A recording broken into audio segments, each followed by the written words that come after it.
Gun Shalom Akim. I want to give all praise, honor, and glory unto Yahweh, Bahasham, Yahweh Shai, Bahasham Rakakodesh. Double honors to the elder apostles of Great Millstone who teach and rule well, and Shalom to the sincere Akim, spreading truth and sincerity. Shalom. In this video, I want to talk about the war to end all wars. And what sparked my interest to make this video, or what roused up my spirit to make this video, is the fact that I overheard this in a song, but the title, "The War to End the Wars," was given to the First World War. But even after the First World War, which was being named the War to End All Wars, a lot of wars took place after, man.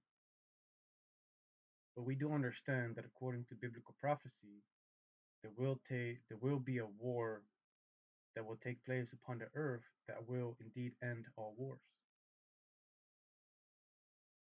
Yahweh had prophesied in Matthew chapter 24 when he said that before his second coming will be wars upon the earth, earthquakes, famines, pestilences, and also before the second coming of Yahweh Shai, the wicked upon the earth will be revealed, man. We're living in those times right now in which the wicked is being revealed and being exposed to who he is, and the shameful things that he has done upon the earth are being shown and exposed to the whole world to see.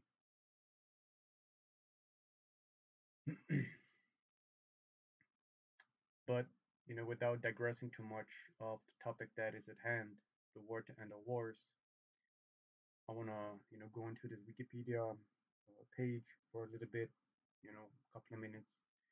Then I want to show you that in the scriptures, there's already references being made to the First, the Second, and the Third World War, and eventually also to the time in which the wars that took place upon the earth basically will disappear. So this is the Wikipedia. It says, the war to end war. The war to end war, also the war to end all wars, originally from the 1914 book, The War That Will End War by H.G. Wells, is a term for the First World War of 1914 to 1918. Originally an idealistic slogan, it is now mainly used sardonically, since not only the First World War was not history's final war, but its aftermath also indirectly contributed to the outbreak of the even more devastating Second World War. You see, and both these world wars are written in the scriptures, man. So, like we already found out, about 100 years later, many battles have taken place upon the earth ever since 1914 to 1918, in which the First World War took place. So, next thing I want to do is I want to go into the book of Revelations, the first chapter, because that's where it starts off with the First World War. It says, Revelation chapter 9, verse 1. And the fifth angel sounded, and I saw a star fall from heaven unto the earth. And to him was given the key of the bottomless pit. And the bottomless pit is referring to the land of Europe, the place or the continent being referred to as Europe. And it's bottomless because, it lacks resources, man. It lacks resources, and, nothing really grows here, man. You're not able to grow exotic plants here or exotic fruits and things like that, like you will be able to do in the Middle East, which the Middle East has a region called the Fertile Crescent, which that's a reference being made to the fertility and the fruitfulness of the land. But the bottomless pit is referring to Europe, man, and that's also where the First World War took place. Verse 2, and he opened the bottomless pit, and there arose a smoke out of the pit, as the smoke of a great furnace, and the sun and the air were darkened by reason of the smoke of the pit. And the smoke that is talking about, and that the air was darkened, is referring to the circumstances during the war. Because during the war, bombs were being used that would cause a lot of devastation, and that devastation would basically, stir up a lot of dirt, cause a lot of um, ground, rubble, sand, to blow up in the air, man. Verse 3. And there came out of the smoke locusts upon the earth, and unto them was given power, as the scorpions of the earth have power. And those locusts are not referring to actual locusts. This is, symbology or analogy or, dark sayings being used to describe something else, man. Back in the time when John the Revelator wrote, the book of Revelation, he did not know about airplanes and things like that. But in this day and age, those locusts, are actually referring to fighter dog planes that were being used during the First World War. And they were able to mount machine guns, on the back of these fighter planes.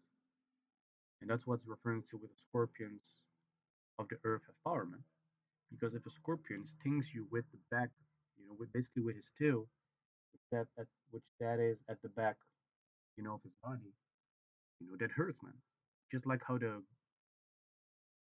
bullets that come out of those turrets or machine guns cause a lot of damage, man.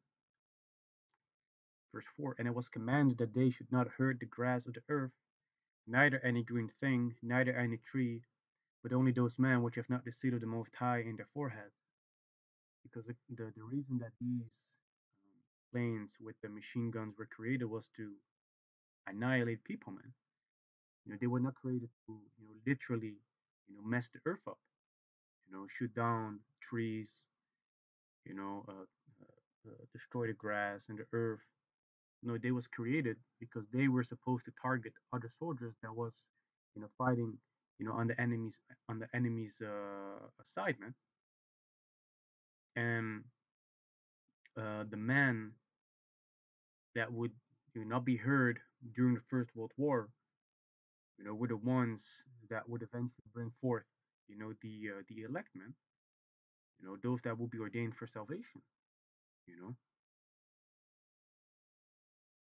so they will be protected, man. So if you, for your forefather, if you be in the truth, and your forefather, fought in the war, he was able to come back out of that, man, and he will be able to lay down with your grandmother, or I mean your great grandmother, or whoever it was that was fighting that war out of your family.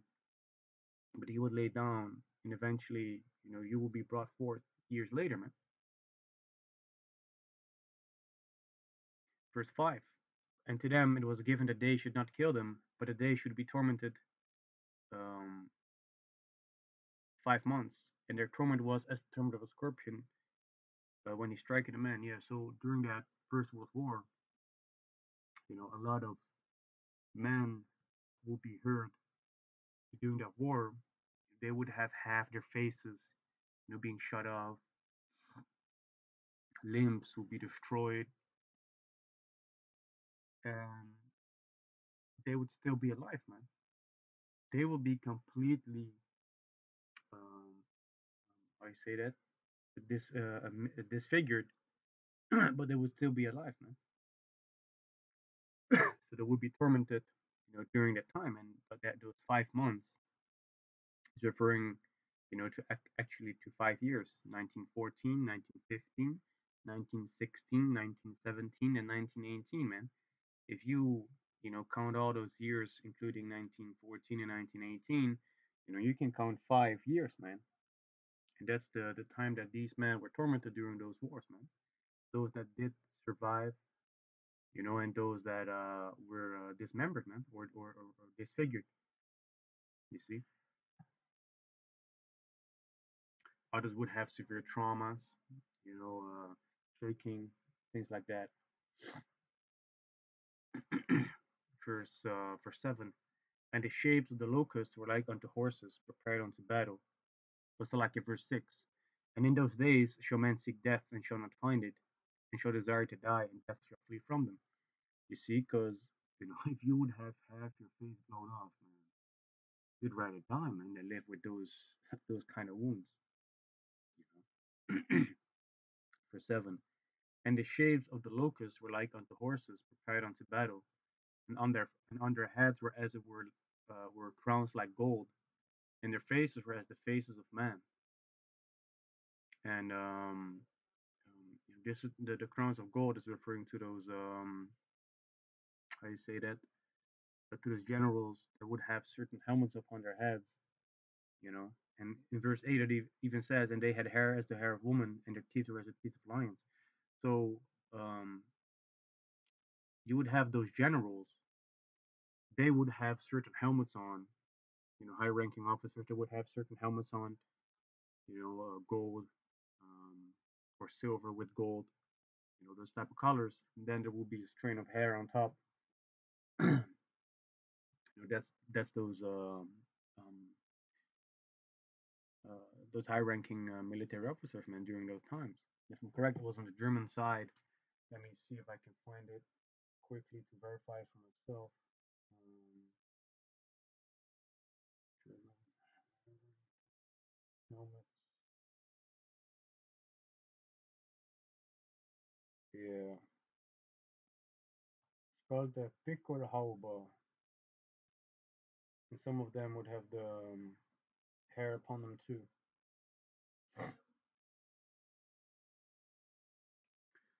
Yeah, man. Verse 9. And they had breastplates, as they were breastplates of iron, and the sound of their wings was the sound of chariots of many horses running to battle. And because those fighter dog planes were made of iron, man. They were made of steel, and when those propellers, will be fired up, if you would have a lot of them together, it would sound like, a lot of horses running to battle, man. Information running. Verse 10. And they had tails like unto scorpions, and there were stings in their tails, and their power was to hurt men 5 months. Like I already broke down, this is referring to those fighter dog planes with the machine turret at the back, that will be able to shoot bullets, man. And they was being used during those 5 years. Uh, Verse 11, and they had a king over them, which is the angel of the bottomless pit, whose name in the Hebrew tongue is Abaddon, but in the Greek tongue have his name Apollyon. Um, Let me see what that word goes into, because it goes into destruction. Um, but I want to verify it for myself. Yeah, Abaddon is destruction. And this king is referring to Kaiser Wilhelm. Um, Verse 12, one woe is past, and behold, there come two woes more hereafter. So, in 1918, the First World War ended, man. And that's why it says one woe is past, because the woe means destruction as well. And a world war is a destruction on a mass scale, man. A lot of countries were hit, a lot of places were destroyed during the wars, man. Up until this day, you still have video games about it, man. Call of Duty, Battlefield, that reenact, what happened, during those times, man. You see them, being in Europe, all kind of different places. Over here in Netherlands, in the Netherlands, similar things happened. Occupation by the Germans. But once that First World War was over, man, the Bible speaks about two woes more hereafter, man. This is referring to two more world wars, and I'm not referring to the wars that take place between Russia and Ukraine, for instance, because that's just a regional thing. But I'm referring to a war in which many countries are involved, man. Because during that First World War and the Second World War, many countries were involved. So this is Revelation chapter 11 and verse 14. The second woe is past, and behold, the third woe cometh quickly. So Revelation 11 and 14 talks about, the Second World War already already coming to pass. And then it talks about, behold, the third woe cometh quickly. And that's referring to the Third World War, which we're about to enter into that Third World War, man. The Most High, He is, like it says in the next scripture, and I'm going to just read it. This is Joel chapter 3. Let me start the first one. For behold, in those days and in that time shall I bring again the captivity of Judah and Jerusalem. And this is referring to how the Most High is going to put us back in our former S statement, it says a former state of prosperity.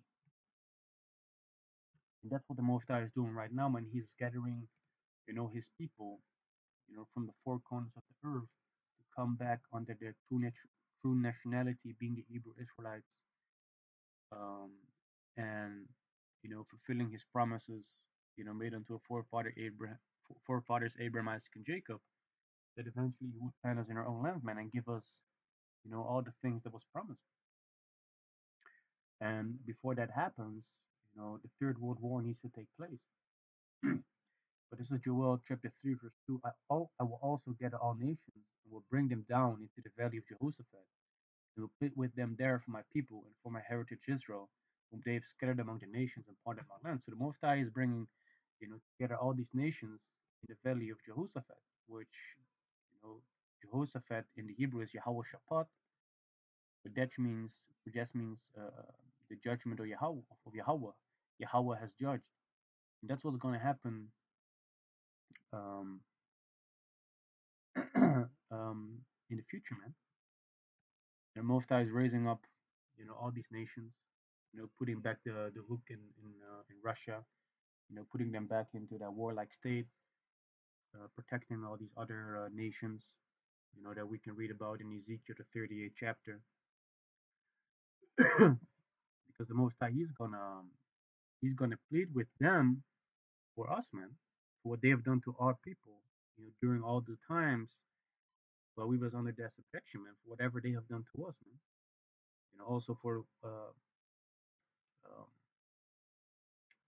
them scattering us amongst the nations, dividing up, the land of Israel, you know, and that's what's gonna happen, man, and that's gonna happen with that Third World War, and once those nuclear missiles are gonna be launched, that's also when Yahushai comes back, because the Third World War is gonna be fought and gonna be ended with thermonuclear missiles.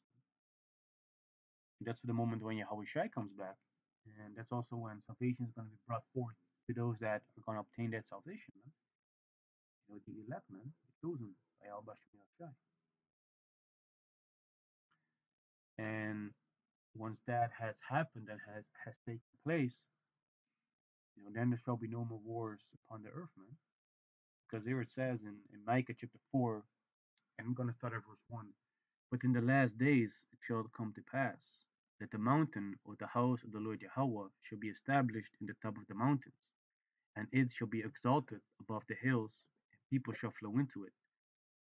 And this is referring to um, the government of Israel that's going to be set up. Let me see, Zechariah 8.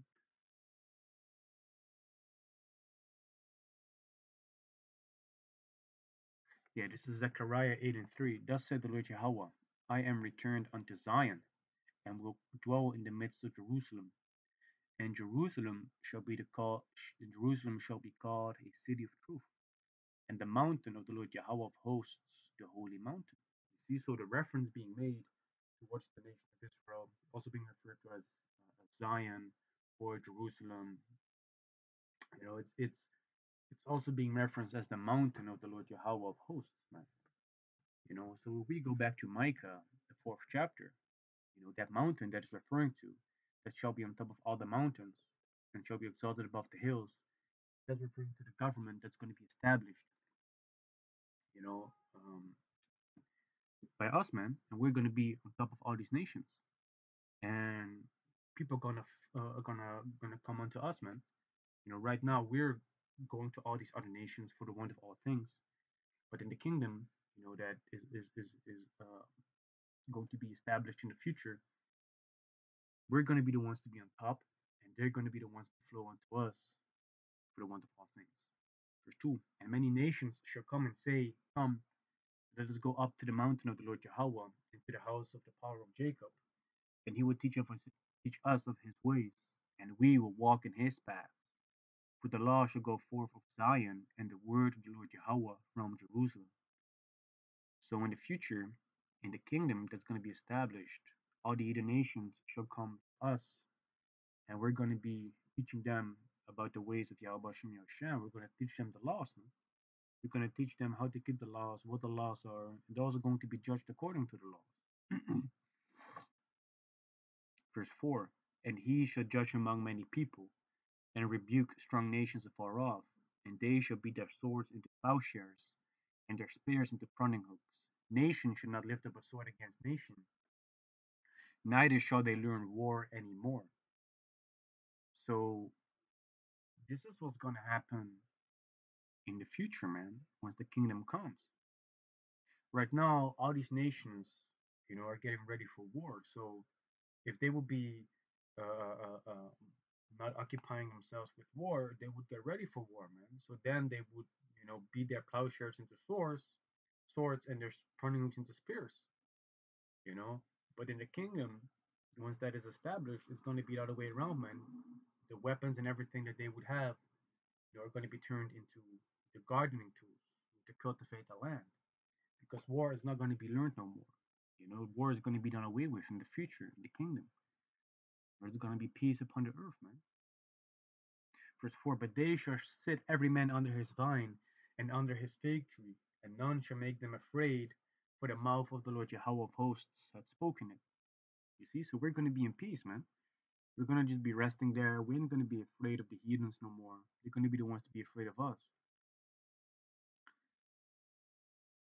You see?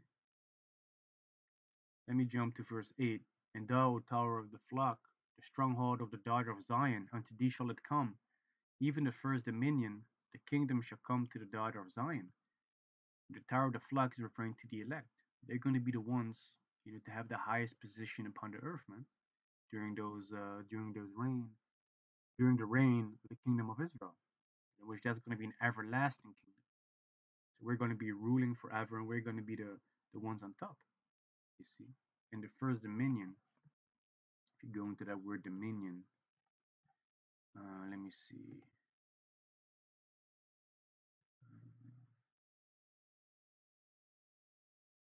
A realm of or ruler, dominion, government, power to rule. Goes into the highest position that we could possibly have, man.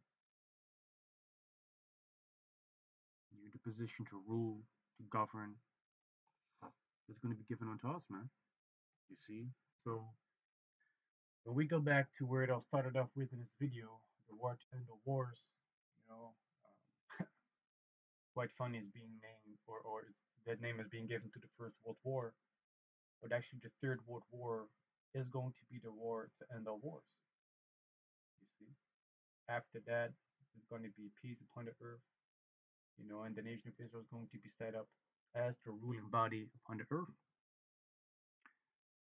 So hey, this video was edifying, and with that, I want to give all praise, honor, and glory unto Yahweh, Bahasham, Yehovah Shai, Bahasham Rakakodash. Double honors to the elder apostles of Great Millstone who teach and rule well, and shalom to the sincere Akim, spreading truth and sincerity.